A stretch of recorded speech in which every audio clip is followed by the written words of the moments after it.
2 weeks after the fighting ended, Zephyr stood in what used to be the main plaza of New Terra Colony. The ground was covered with broken metal and melted glass. Holes in the walls showed where explosions had torn through buildings. The air still smelled like smoke and death. But the humans had won. The Vorth Empire was gone. Not just defeated, completely destroyed. Of the 200 ships that had come to take the colony, only 3 had escaped. Those 3 ships carried stories that would spread fear of humanity across the galaxy. Zephyr walked carefully through the ruins, trying to understand what had happened. The humans had lost almost everything. 9 out of 10 colonists were dead. Every building was damaged or destroyed. The beautiful gardens, where children used to play, were now craters filled with twisted metal. Yet the surviving humans acted like they were celebrating a holiday. Lisa Park was missing her left arm and had burns across half her face. But she smiled when she saw Zephyr approaching. She was directing teams of workers who were already rebuilding parts of the colony. "Good morning, Ambassador," she said cheerfully. "Beautiful day for construction work, do you not think?" Zephyr looked at the devastation around them. "How can you be happy about this? Your colony is destroyed. Most of your people are dead." Lisa followed his gaze across the ruins. "Yes, we lost a lot, but we are still here. The Vorth are not. That makes it a good day." She pointed to a group of children who were playing in the rubble. Amy Johnson was among them, her small face still serious but no longer painted for war. The children were building something from broken pieces of metal. "What are they making?" Zephyr asked. "A memorial for the people who died," Lisa replied. "Amy's idea. She says everyone who fought deserves to be remembered." Jake Morrison approached them, walking slowly because of an injury to his leg. His uniform was torn and dirty, but his eyes still held that hard look Zephyr remembered from before the war. "Ambassador, I hear you are planning to leave us soon," Jake said. "Yes. My government has ordered me to return home immediately. I understand. This has been a difficult time for everyone." Zephyr wanted to ask Jake how the humans had done it. How had they defeated an enemy with better weapons, more ships, and superior numbers? But he thought he already knew the answer, and it frightened him. Dr. Helen Martinez was working in a temporary laboratory set up in the ruins of the medical center. She was still creating new weapons, even though the war was over. When Zephyr asked her why, she looked at him like the question was strange. "The Vorth were not the only dangerous species in the galaxy," she explained. "There will be other enemies. We need to be ready for them. But you just finished a terrible war. Do you not want peace?" Helen stopped working and thought about the question. "Of course, I want peace, Ambassador. That is why I make these weapons. Peace is what you have when your enemies are too afraid to attack you." That evening Zephyr attended a ceremony the humans held for their dead. He expected it to be sad, full of tears and sorrow. Instead, the humans told stories about their fallen friends and laughed about memories from before the war. Admiral Powell, who had somehow survived the final battle, spoke to the crowd of survivors. "We are here today because good people made hard choices," he said. "They chose to fight instead of run. They chose to stand together instead of hiding alone. They chose to die as free humans instead of living as slaves." The crowd of humans nodded and agreed. Some wiped tears from their eyes, but they were not tears of sadness. They were tears of pride. Sergeant Kelly Brooks, who had also survived, despite being wounded many times, stood up to speak. "The Vorth came here thinking humans would be easy to defeat. They learned something important. There is no such thing as an easy human. We do not give up. We do not surrender. We do not forgive those who threaten our families." A young man named Tim Davis raised his hand. He was the son of Captain Ryan Davis, who had died in the first days of fighting. "My father always told me that freedom is not free," Tim said. "Someone has to pay the price. Today, we paid that price. Tomorrow, our children will be free because of what we did here. After the ceremony, Zephyr found himself alone with Captain Jennifer Cole. She was one of the few military officers who had survived the entire war. Her face was scarred, and her hands shook sometimes, but her voice was still strong. "You want to know how we won," she said. It was not a question. "Yes," Zephyr admitted. "Your enemy was stronger in every way that matters." Jennifer looked up at the stars, where the wreckage of Vorth ships still drifted in space. They were stronger, yes, but they made one mistake. They thought this war was about territory, or resources, or proving who was the better species. What was it really about? Survival. For them, this was just another conquest. For us, it was the end of everything if we lost. That made all the difference. She turned to look at Zephyr directly. The Vorth fought to win. We fought to not lose. Those are two very different things. I do not understand the difference. When you fight to win, you calculate costs and benefits. You decide how much you are willing to sacrifice for victory. You have limits on what you will do and prices you will not pay. Jennifer paused and looked back at the ruins of the colony. When you fight to not lose, there are no limits, no prices too high, no sacrifices too great. You will do anything, become anything, destroy anything to make sure you and your people survive. Zephyr felt a chill run through his body. That sounds like madness. Maybe it is. But it is also why humans are still alive after all these years. We have been fighting to not lose since we first came down from the trees on Earth. It is what we do. The next morning, Zephyr prepared to leave New Terra. As his transport ship powered up, he saw human construction teams already working to rebuild the colony. They were making it bigger and stronger than before. Lisa Park came to see him off. Despite her injuries, she walked with confident steps. "Ambassador, I hope your people understand what happened here," she said. "This war did not start because humans are aggressive or violent. It started because the Vorth made a choice to attack us. And if they had not attacked, then we would have been happy to trade with them, learn from them, maybe even become friends. But they chose violence, so we gave them violence in return." As his ship lifted off from the ruined colony, Zephyr looked down at the humans continuing their work. They moved like nothing had happened, like rebuilding from total destruction was just another normal day. During the long journey home, Zephyr wrote his final report about humanity. He tried to explain what he had learned, but the words seemed too small for the ideas. "I have witnessed the most dangerous species in the galaxy," he wrote. "Not because they are stronger, or smarter, or more advanced than others. They are dangerous because they have no concept of acceptable losses when their survival is threatened. Other species fight until fighting becomes too expensive. Humans fight until there is nothing left to fight with, and then they use the nothing as a weapon. They do not seek war, but they have made peace with the idea that war is sometimes necessary. They do not enjoy killing, but they have accepted that killing is sometimes the only choice that lets them stay alive. Most terrifying of all, they teach these ideas to their children. Each new generation of humans is raised to understand that freedom must be defended, and that defense sometimes requires terrible sacrifices. The Vorth Empire learned too late that attacking humanity is not like attacking other species. When you attack humans, you are not just fighting their soldiers or their government. You are fighting their entire history, their culture, their determination to survive against all odds. I pray that my people never give humanity a reason to turn their terrible gifts against us. But I also hope that if we are ever threatened by something we cannot defeat alone, we remember that there are humans in the galaxy who understand what it means to fight for survival. They are monsters when they have to be, but they are our monsters, and perhaps that is enough." Years later, when other species spoke about the Battle of New Terra, they would call it impossible.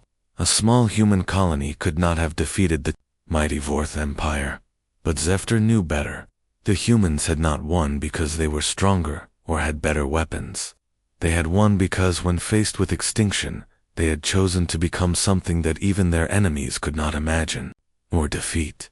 They had become themselves, completely and without apology, and that had been enough. On the 7th day of the war, Zefta learned what humans meant when they talked about paying any price for victory. The Vorth Empire had gathered every ship they could find and was preparing for one final attack that would destroy New Terra completely. The humans knew they could not stop this attack with the few weapons they had left, so they decided to destroy everything. Admiral Frank Powell called it the Sparta Protocol. Zefta had never heard this name before, but the way the humans said it made him feel cold inside. He watched as every human in the colony received the same message on their personal devices. This is Admiral Powell. The enemy is preparing for total assault. All civilians are now combat personnel. All children over age 10 report to secondary defense positions. All children under age 10 report to the deep shelters with emergency supplies. If the surface falls, we will continue fighting from underground. If the underground falls, we will fight from the ruins. The colony will not surrender while a single human remains alive. Zefter could not believe what he was hearing. The humans were planning to put children into battle. On his world, adults would throw themselves into fire before letting harm come to the young ones. He watched as 10-year-old Amy Johnson picked up a weapon almost as big as she was and followed older children to a defensive position near the main power core. Her face was serious but not afraid. She looked like a small adult preparing for important work. "Why are you doing this?" Zefter asked Lisa Park. "Children should not fight in wars." Lisa was checking her own weapon, a device that had been a medical tool just days before. "Ambassador, if we lose this fight, those children will not have a future anyway. The Vorth do not take prisoners. They kill everyone or make them slaves. At least this way, the children have a chance to defend themselves." Marie Johnson, who was Amy's mother and a teacher at the colony school, was showing other children how to use explosive devices. Her hands were steady as she explained which wires to cut and how long to wait before throwing. "Remember, count 2, 3 before you release the trigger," she told a group of 12-year-olds. "The enemy will try to pick it up and throw it back if you do not wait long enough." Zefter felt like the world had gone insane. These were children learning how to kill with homemade bombs. But the human children listened carefully and asked practical questions about how to hide the devices and when to use them. Carl Brown, who owned a small shop in the colony, was teaching teenagers how to make weapons from cleaning supplies and cooking materials. His voice was calm and patient, like he was teaching them how to bake bread. "The important thing to remember is the mixture ratio," he explained. "Too much of this chemical and it will not work. Too little, and it will not be powerful enough to damage Vorth armor." Dr. George Taylor, the colony's chief medical officer, refused to evacuate to the deep shelters even though his skills would be needed if anyone survived the battle. Instead, he set up an emergency medical station right in the middle of the main defense line. "My job is to keep our fighters alive," he told Admiral Powell. "I cannot do that from underground." The Vorth final attack began at dawn. Their remaining ships, over 200 of them, came down through the atmosphere like falling stars. The sky was full of fire and metal as they bombed everything they could see on the surface. The human defenses were simple but brutal. Every building had been turned into a fortress. Every tunnel had been filled with traps and explosives. Every piece of equipment that could not be used as a weapon had been rigged to explode when the enemy tried to take it. Captain Steve Adams commanded the last human ship, a small patrol boat that had been damaged in earlier fighting. He did not try to escape or hide. Instead, he flew directly into the middle of the Vorth fleet and activated something called a cascade overload. "This is Adams, beginning final run. Tell my wife I kept my promise." His ship's energy core exploded with the force of a small star. The blast was so bright that it hurt to look at, even through the protective windows of the colony. When the light faded, Steve's ship was gone, along with 12 Vorth vessels that had been close enough to be caught in the explosion. On the ground, Lieutenant Colonel Tracy Wilson led the main defense force as Vorth soldiers landed and began their assault on the colony. Her tactics were unlike anything Zephyr had ever seen or imagined. Instead of trying to stop the enemy from entering the colony, she let them come inside and then triggered explosions that brought entire sections of the complex down on top of them. Hundreds of Vorth soldiers were buried under tons of metal and concrete. Section 7 is sealed, Tracy reported over the radio.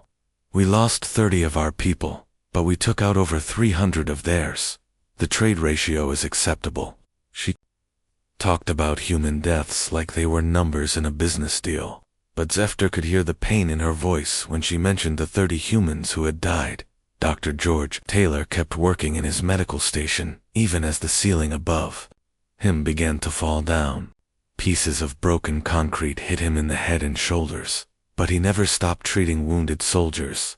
"Get me more bandages," he called to his assistants. "And someone needs to stop that bleeding before he dies." A Vorth soldier appeared in the doorway of the medical station, his weapon pointed at Dr. Taylor. The doctor looked up from the patient he was treating and spoke in a calm voice. "You can shoot me if you want, but this man will die if I do not finish this surgery. Is that what your people call honor?" The Vorth soldier hesitated for just a moment.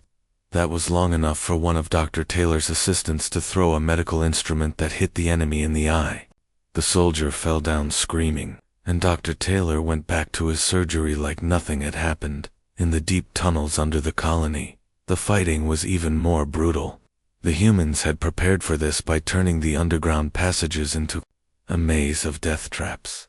Vorth soldiers who entered the tunnels found themselves lost in darkness, hunted by humans who knew every corner and hiding place. Sergeant Mike Peterson led a small group of fighters who moved through the tunnels like ghosts. They would attack and then disappear before the enemy could fight back.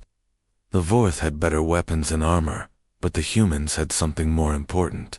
They knew the ground they were fighting on. "This is Peterson. We just collapsed tunnel 107. The Vorth in that section are cut off from their main force, moving to hit them from behind." The children in the secondary positions fought with a courage that made Zephyr feel sick and proud at the same time. Amy Johnson used her small size to crawl through air vents and plant explosives where the enemy could not see them. She moved like a tiny warrior, her face painted with dirt and determination. "Got another one," she whispered into her radio after setting a charge under a Vorth command post. They never look up. As the day went on, more and more of the colony was destroyed. The humans lost ground with every hour, but they made the Vorth pay for every meter with blood and pain. The enemy had expected to capture the colony in a few hours. Instead, they found themselves trapped in a nightmare of endless fighting. By evening, most of the surface buildings were gone. The main power systems had failed. The communication networks were damaged, but the humans kept fighting from the ruins, using broken pieces of their own home as weapons against the invaders.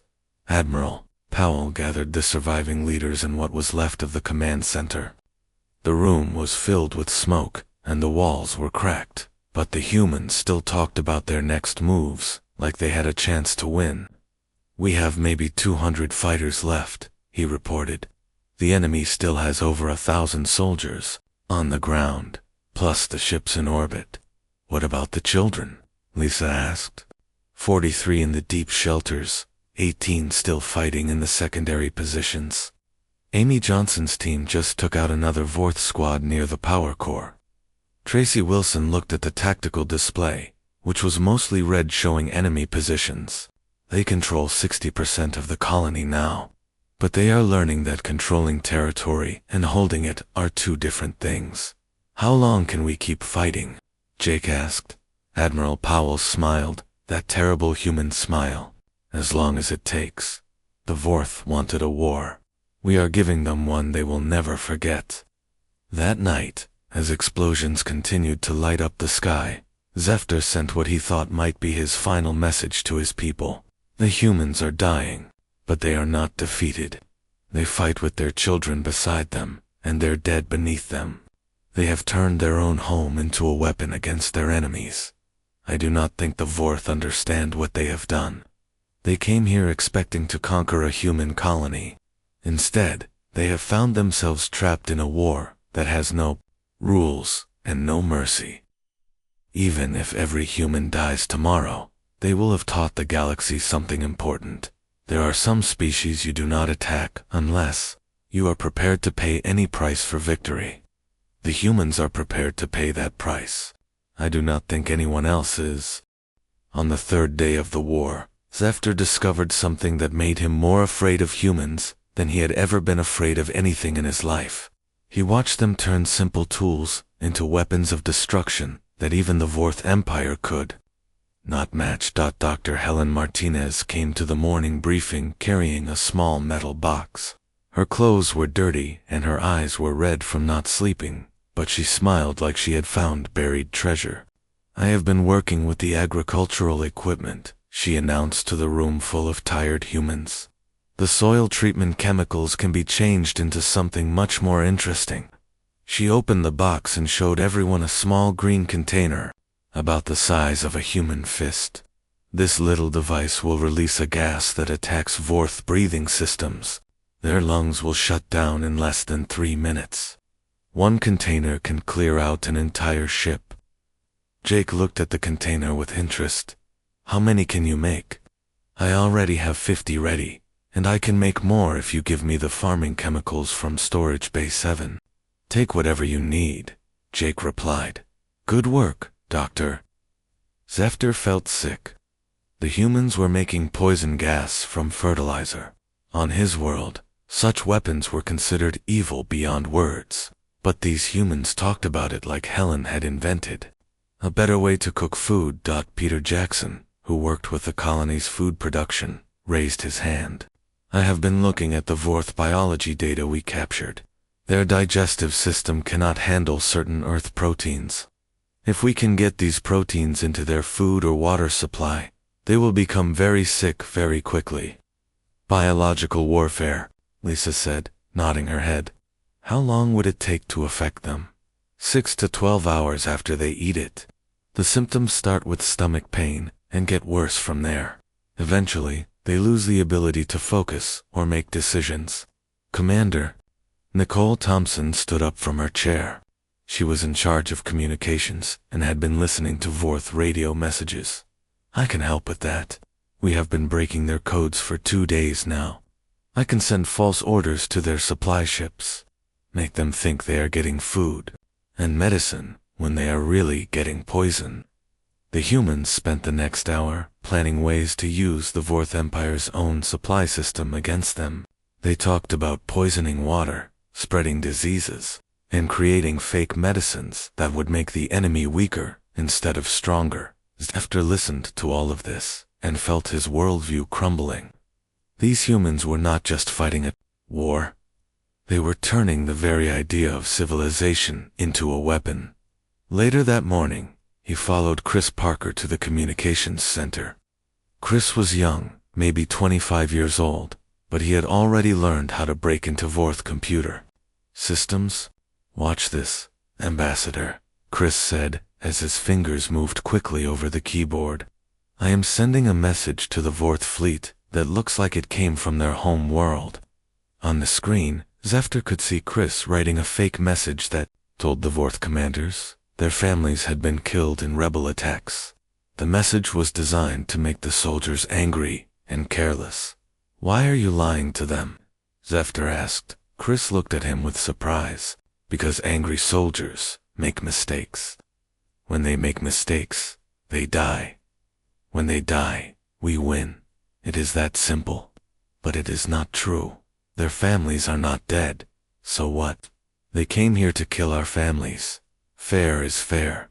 That afternoon, the humans put their new weapons to work. Bobby Martinez had been working around the clock to modify their mining equipment into ship-killing devices. He showed Zefter a device that looked like a normal tool for cutting rock. The Vorth have energy shields that stop our regular weapons, Bobby explained. But these kinetic penetrators do not use energy. They just throw very hard metal spikes. Very fast. The shields cannot stop them.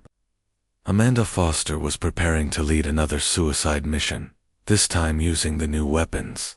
Her face was calm as she checked her equipment, like she was going to the store instead of flying into battle. "Are you not afraid?" Zefter asked her. Amanda looked at him with those strange human eyes. "Of course, I am afraid. Fear keeps you alive in combat. But I am more afraid of what happens if the Vorth win this fight." "What do you mean? If we lose?" "Here, they will think all humans are easy to beat. They will attack other human colonies.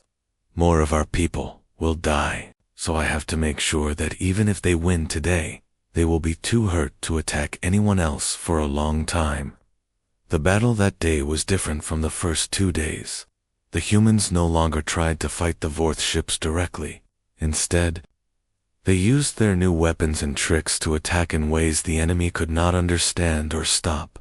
Helen Martinez's poison gas containers were loaded onto small drones that could sneak past Vorth sensors. The drones would attach to enemy ships and release their deadly cargo into the air systems. Within hours, entire crews were dead or too sick to fight. Peter Jackson's biological weapons were delivered by captured Vorth supply containers that Chris Parker had redirected using fake computer messages. The enemy soldiers ate food that looked normal, but made them too weak to hold their weapons. Sergeant Danny White led a ground team that used the new kinetic weapons to attack Vorth landing parties. The enemy had never seen weapons like these before and did not know how to defend against them. "This is Danny. We just took out 12 Vorth soldiers with the new penetrators. Their armor is useless against these things. It is like shooting fish in a barrel." Even more disturbing to Zefta was how the humans used their own culture as a weapon. Captain Jennifer Cole had started broadcasting human music to the Vorth fleet. But it was not normal music. It was the kind of music humans played during their most violent battles, full of screaming and harsh sounds. "The Vorth find our music physically painful," Jennifer explained to Zefta. "Their hearing is more sensitive than ours. This music gives them headaches and makes it hard for them to concentrate." "But music is supposed to be beautiful," Zefter protested. Jennifer smiled that hard human smile. "Beauty is in the eye of the beholder, ambassador. What sounds beautiful to us sounds like torture to them, so we give them torture." By the end of the 3rd day, the Vorth fleet was in chaos. Their supply lines were poisoned, their crews were sick or dead, and their commanders were getting false orders that made them fight each other instead of the humans. But what frightened Zefter most was not the weapons or the tactics. It was how happy the humans seemed to be. They had found joy in turning everything around them into instruments of death and suffering. That night, he found Sergeant Kelly Brooks in the medical bay. She had been wounded in a boarding action, but was already planning her next mission. "How can you be happy about all this death?" Zefter asked her. Kelly thought about the question for a long time before she answered. "I am not happy about the death, Ambassador. I am happy that we are winning. Every Vorth ship we destroy is a victory for every human who ever lived. Every enemy soldier who dies means one less threat to human children. But the cost is what we pay to stay free. My grandfather told me stories about the old wars on Earth.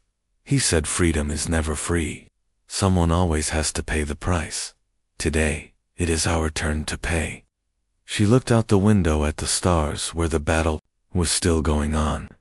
The Vorth thought they could come here and take what was ours. They thought humans would be easy to defeat because we are young and small. They were wrong. We may be young, but we have been fighting wars since before we could write. We know how to hurt things that try to hurt us. Late that night, Zefter received a message from the Vorth fleet. It was not from their commanders. It was from ordinary soldiers, asking for permission to surrender. They had never encountered an enemy like the humans before, and they wanted to go home. But Admiral Korath's replacement refused to allow surrender. The Vorth Empire did not retreat from inferior species. They would fight until every human was dead, no matter how many of their own soldiers died in the process. Zephyr realized that both sides were now locked in a fight that could only end when one of them was completely destroyed. The Vorth could not surrender because of their pride. The humans would not surrender because surrender was not in their nature. He sent another message to his people that night. The humans have done something impossible. They have turned a technologically superior enemy into the victims of their own war. They use everything as a weapon: food, medicine, music, even lies. They have no rules in war, except to win. The Vorth Empire is learning that there are things worse than death in this galaxy. There is fighting humanity. I begin to understand why these creatures survived long enough to reach the stars. They did not evolve to live in peace. They evolved to turn peace into war, and war into victory. They are not just soldiers. They are war itself, given flesh and minds, and the ability to hate. God help any species that gives them a reason to hate. 3 days later, the Vorth fleet appeared like dark shadows against the stars. Zephyr watched from the colony's control room as the massive ships moved into position around New Terra. Each Vorth warship was 3 times larger than anything the humans had soon, and there were so many of them that they blocked out whole sections of space. Admiral Korath's face appeared on the main screen.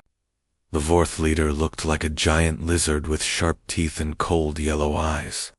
His voice was deep and full of hate when he spoke. Humans of New Terra Colony, you will surrender immediately. Drop your shields and prepare to be boarded. Any resistance will result in the complete destruction of your pathetic settlement. Zephyr expected Lisa to accept the terms.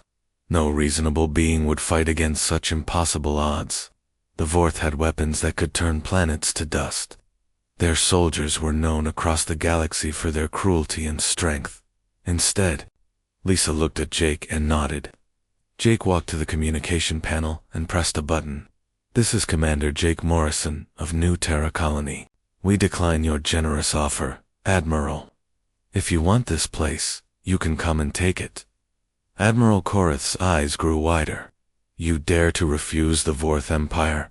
We have crushed civilizations that were 1,000 times stronger than your little human settlement. Jake smiled that hard smile again. Then this should be easy for you. We will be waiting. The screen went dark. Around the room, humans moved to their positions with calm faces. No one looked afraid.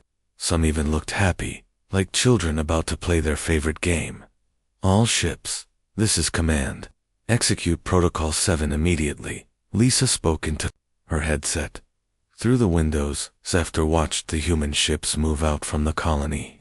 They looked so small compared to the Vorth fleet. The mining ship Defiant, now commanded by Captain Ryan Davis, led the group.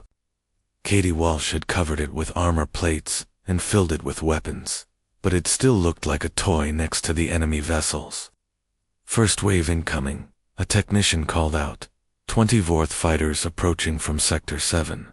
Captain Laura. Stone's voice came through the radio from her patrol ship. Roger, command. Moving to intercept. All units, remember your training. Zephyr watched the first battle begin on the large screens. The human ships spread out in a pattern that made no sense to him. Instead of staying together for protection, they split apart and attacked from different directions. The Vorth fighters were faster and had better weapons. But something strange happened.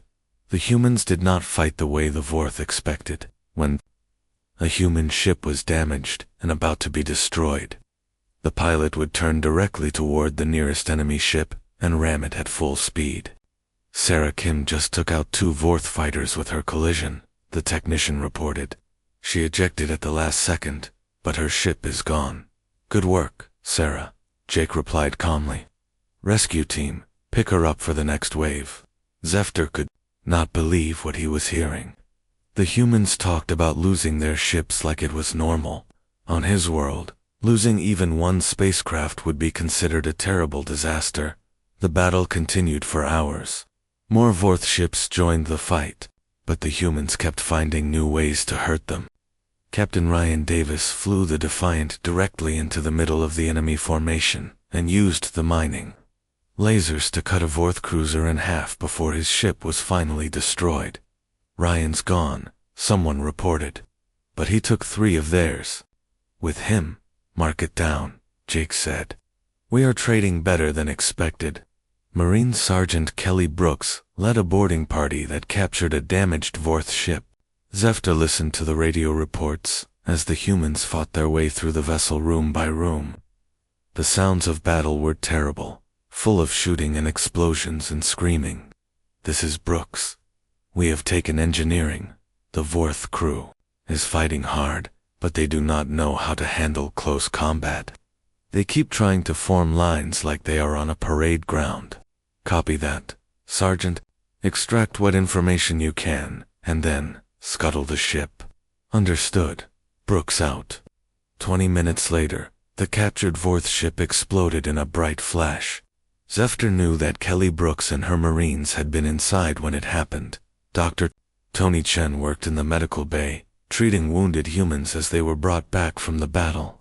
Even when Vorth ships fired at the colony directly, he never left his post. Zephyr watched him operate on a pilot while explosions shook the walls around them. "Keep that light steady," Tony ordered his assistant. "I do not care if the whole station is falling down. This man needs surgery now." As the first day of fighting ended, Zephyr looked at the numbers. The humans had lost 8 of their 12 ships, but they had destroyed over 30 Vorth vessels. The enemy fleet was still much larger, but Admiral Korath's forces had taken damage they had not expected. That night, the humans held a meeting to plan for the next day. Zephyr sat in the corner and listened as they talked about their losses like they were discussing the weather.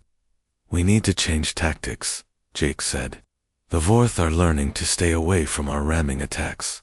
"I have an idea," Katie Walsh said. She had been working for 18 hours straight, but her eyes were bright and alert. "We still have the cargo haulers in the asteroid belt. If we can get them close enough to the Vorth command ships, we can detonate their fuel cores." "Suicide mission?" Jake replied. "Yes," Katie agreed, "but it might work. The explosion would be big enough to take out everything within 5 kilometers. Pilot Amanda Foster raised her hand. "I will do it. My ship is already damaged from today's fighting. Might as well use it for something useful." Other pilots volunteered immediately. Zephyr watched in horror as these humans calmly discussed who would die tomorrow to hurt their enemies. "Wait," he said, standing up quickly. "You cannot ask people to kill themselves. There must be another way." The humans looked at him with those strange expressions again. Amanda Foster spoke first. "Nobody is asking me to do anything, Ambassador.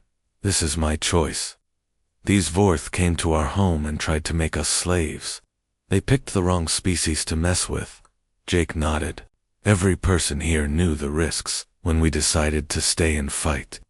We are not forcing anyone to do anything they do not want to do." A young soldier named Danny White laughed from the back of the room. "Besides, Ambassador, this is the most fun I have had in years.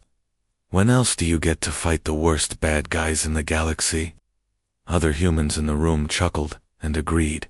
They were enjoying this war. Zephyr felt sick to his stomach. The second day of fighting was worse than the first. Admiral Korath brought his biggest ships closer to the colony and began bombing the surface. The humans had built their important buildings underground, but the attacks still caused damage. Zephyr watched Amanda Foster pilot her cargo hauler through the enemy fleet.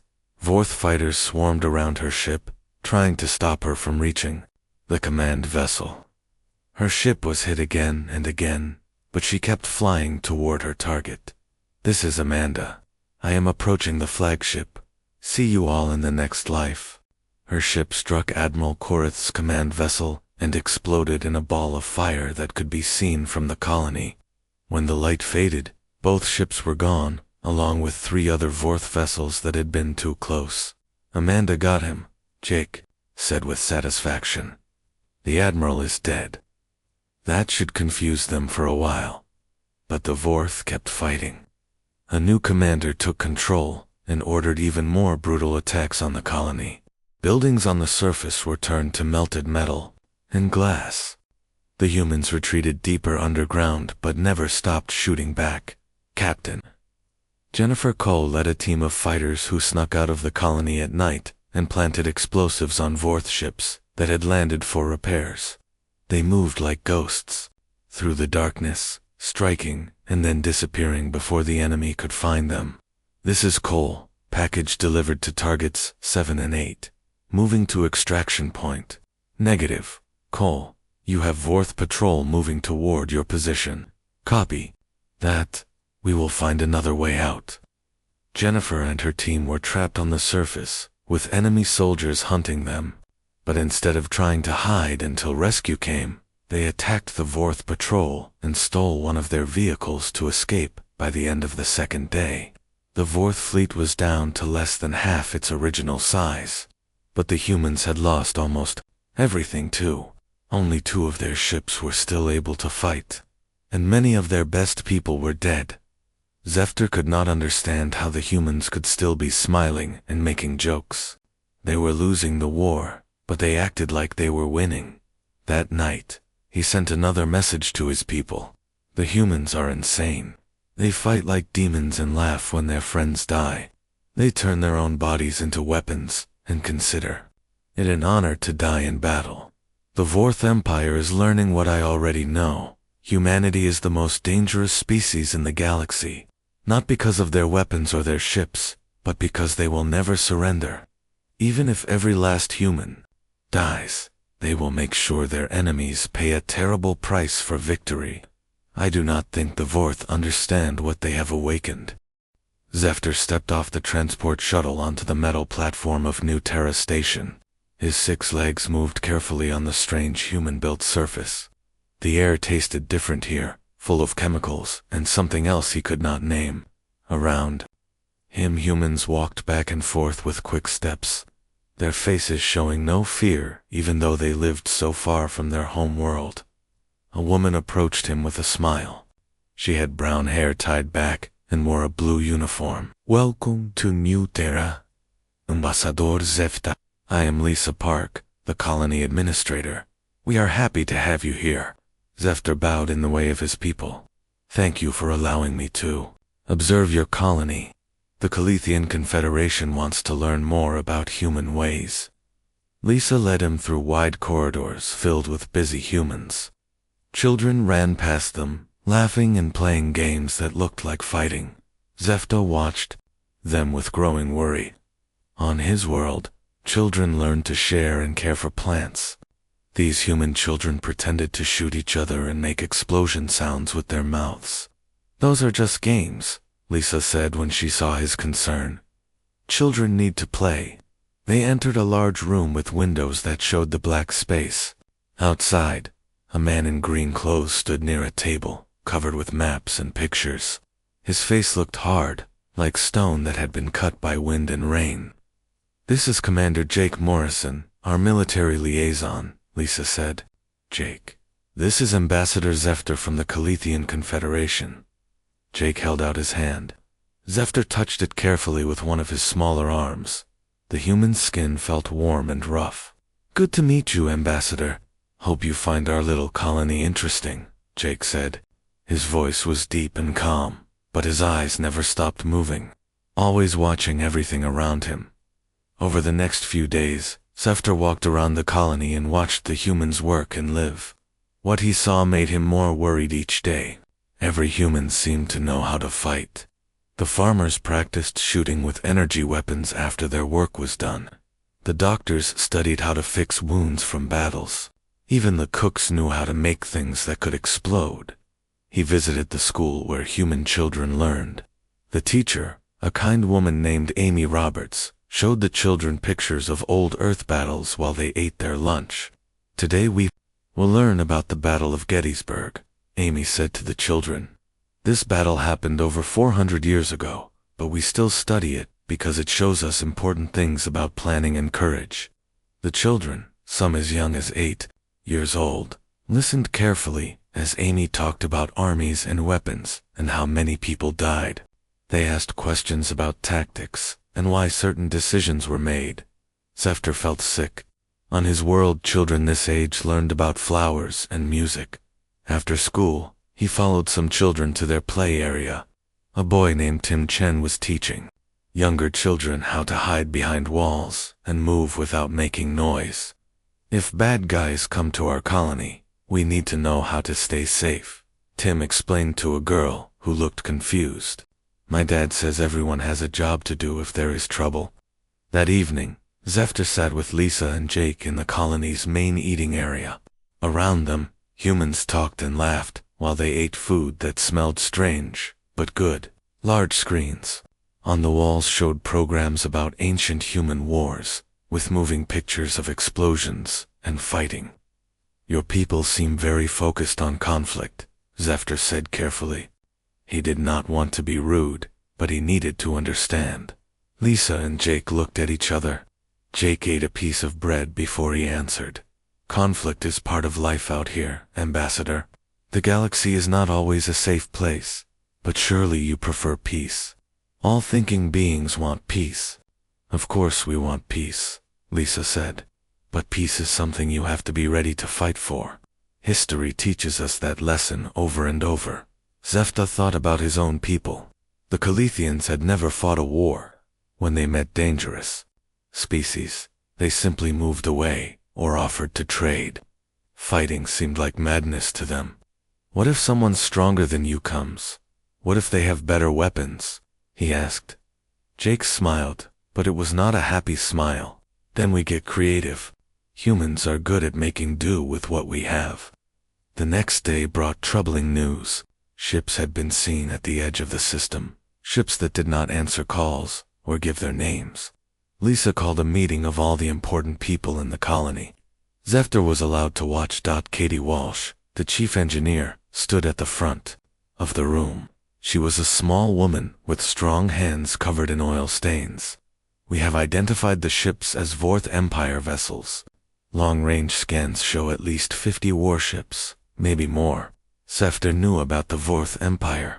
They were a cruel species that took worlds by force and made slaves of the people they found. His own people had run away when the Vorth came near. There's space. How many ships do we have? Jake asked. 12 patrol boats and 1 cargo hauler we could convert to carry weapons, Katie replied. The room was quiet. 50 against 12 were bad numbers for any fight. Zephyr expected the humans to talk about running away or sending messages asking for help. Instead, Jake stood up and looked around the room. Time to implement Protocol 7. Katie, how long do you need to convert the mining equipment? Katie smiled, and her smile looked as hard as Jake's. Give me 3 days. The mining lasers will cut through Vorth armor like it was paper. The cargo haulers can carry enough explosive to take out their big ships if we get close enough. Wait, Zephyr said, standing up quickly. You cannot fight the Vorth Empire. They have conquered 100 worlds. You should call for help or evacuate your people. The humans in the room looked at him with expressions he could not read. Some seemed surprised. Others looked almost sad for him. Ambassador, Lisa said gently, we appreciate your concern, but this is our home now. We do not run away from our homes. Dr. Ben Carter, an older man with gray hair, raised his hand. I will need to set up emergency medical stations. We should expect heavy casualties in the first wave of fighting. A younger woman named Amy Johnson stood up. What about the children? Should we send them to the underground shelters? No, Jake said firmly. Children go to secondary position 3. If the main defenses fall, they will need to help hold the reserve lines. Zephyr felt his blood turn cold. These humans were planning to put their children in battle positions. On his world, adults would die before letting harm come to the young ones. That night, Zephyr sat in his room and wrote a message to his superiors on the Calithian homeworld. His hands shook as he typed the words. The humans are not what we thought. They do not fear death the way normal beings do. They speak of war like other species, talk about farming or building. I believe they may be more dangerous than any species we have ever met. They are planning to fight an enemy that outnumbers them 5-1, and they seem excited about it. I request permission to leave this place immediately. Something is very wrong with these creatures. They smile when they talk about dying. They teach their children to fight before they teach them to read. I fear what will happen when the Vorth arrive, not just to the humans, but to any species that might one day face human weapons turned against them. These beings do not just accept war, they love it. Zephyr sent the message into space and hoped his people would listen to his warning.